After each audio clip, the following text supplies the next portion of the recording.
Friends, काजल classes में मैं एक बार फिर आपके सामने उपस्थित हूँ। पिछले के क्लासेस में हम लोगों ने सर्वनाम और सर्वनाम के भेद पर चर्चा की थी। जैसा कि आप सभी को पता है और आप लोगों ने अभी तक पढ़ लिया होगा, संज्ञा के बदले में प्रयोग किए जाने वाले शब्दों को हम सर्वनाम कहते हैं। सर्वनाम के कुल 6 भेद हैं: पुरुषवाचक सर्वनाम, निजवाचक सर्वनाम, निश्चयवाचक सर्वनाम, अनिश्चयवाचक सर्वनाम, संबंधवाचक सर्वनाम और लास्ट है प्रश्नवाचक सर्वनाम, जिस पे आज हम लोग चर्चा करेंगे।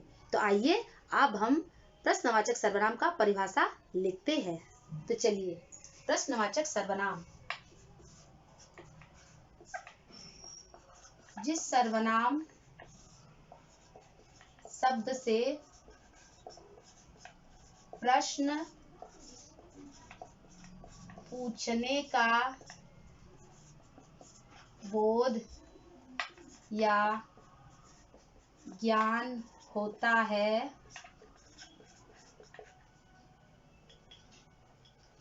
उसे हम प्रश्नवाचक सर्वनाम कहते हैं।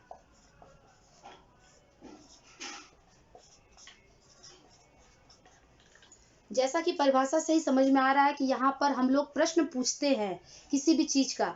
जब हमें कोई भी चीज का जानकारी होता है प्रश्न पूछने से, तो उसे हम प्रश्नवाचक सर्वनाम कहते हैं। जिस सर्वनाम शब्द से प्रश्न पूछने का या बोध होता है या हमें ज्ञान होता है, उसे हम प्रश्नवाचक सर्वनाम कहते हैं। तो चलिए इसके उदाहरण हम लिखते हैं। कौन पढ़ रहा है? नंबर 2, क्या खा रहे हो? क्या खा रहे हो?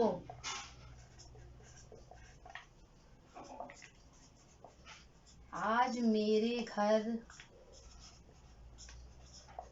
कौन आया है?